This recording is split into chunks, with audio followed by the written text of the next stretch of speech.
The movie begins with Joel recounting the events that led to the apocalypse. A comet was headed towards Earth, and in an attempt to destroy it, humans released chemicals into the atmosphere that caused all the cold-blooded creatures on the planet to mutate into giant monsters. The survivors of the event retreated to underground bunkers, where they've been living for the past 7 years. Joel is the only person in his colony who is not in a relationship. He usually has to listen to everyone having sex near him. The best thing he can do for them is make minestrone and do odd jobs around the house. One afternoon, he uses the radio to talk to Amy, a girl he used to date in high school. She is staying at Jenna Beach with another group of survivors, which is only 85 miles from where Joel is. When an ant monster breaks into the colony, their connection is cut off. Joel wants to show the others that he can fight just as well as they can. Even though everyone told him not to, Joel goes out with a crossbow and finds one of his friends being eaten by an ant. When the monster finds Joel, he freezes. The monster then shoots an arrow at the ant and cuts off its head. The day the monster apocalypse started is shown in a flashback. Joel and Amy were in her car, sitting on a hill, looking down at the town. He made a drawing of her, but he says it's terrible. As soon as they start to kiss, they hear sirens and see rockets take off. Then, they go back to their families. Joel wants to go out on his own to find Amy, but the rest of the colony tells him not to because it would be very dangerous, and he wouldn't be able to handle what he would find out there. Joel tells the others that he doesn't want to be alone when the world ends, so they give in and let him go with whatever weapons he can carry. Not long after he starts his journey, he finds a monster frog in a pond. A stray dog helps Joel out by biting the frog's tongue when it tries to eat him. He follows the dog onto a bus and finds out that the dog's name is Boy. He keeps a red dress that used to belong to his previous owner. When Joel touches it, he gets angry. Boy and Joel spend the night in the bus. Joel tries to leave on his own in the morning, but Boy wants to go with him. Joel agrees, and he finds that Boy makes a great friend. Even when Joel wants to eat poison berries, he stops him. Joel stumbles into a nest of worm monsters while he is walking. Clyde and Minnow, who are also still alive, find him. They help pull him out and use a katana and a grenade to kill the monsters. The two tell Joel that he doesn't know enough to be out in the field, but they invite him and Boy to join them on their trip to the mountains, where it's too cold for monsters to live. Clyde and Minnow teach Joel a few things about dealing with monsters, like how to recognize some of them, and they also help him improve his aim with his crossbow. On their way, they find a monster they call Ball the Snails, which is a big snail. Clyde tells Joel to take off his shirt so that the monster can smell Joel and scare away the other monsters. He and Minnow say that some monsters are friendly, but you can usually tell by looking at their eyes. They don't stop to rest much either, because they are afraid that the monsters will steal their food before they can get to it. When he says he's going to find Amy, they tell him not to give up, even if it means the end of the world. Joel decides to leave Clyde and Minnow once they've gone as far as they can.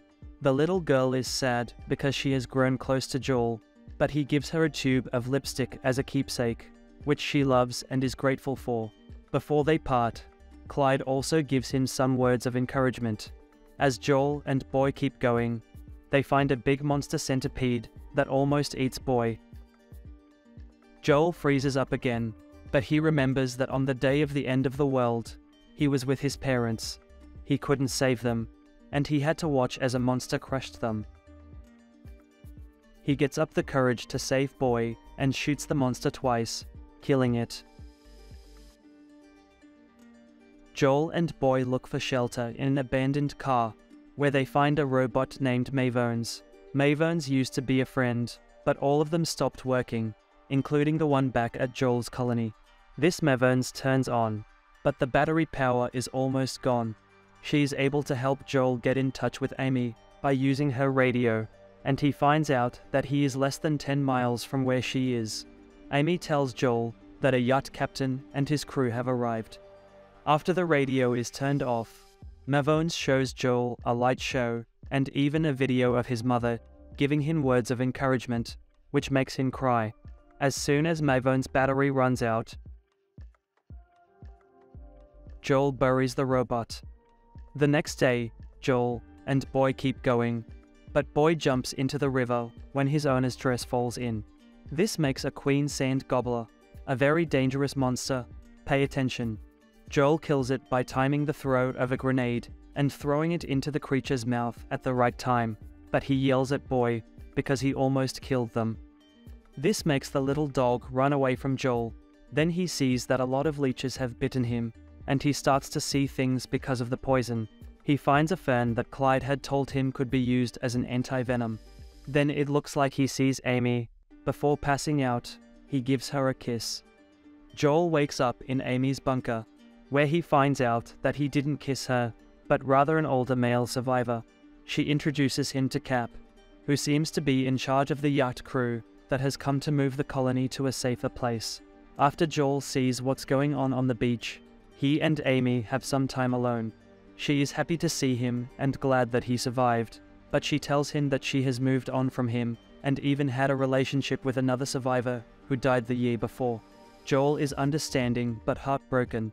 Cap gets the survivors together to talk about his plan to move everyone else, but Joel suggests that they try to adapt to life on the surface based on what he has learned.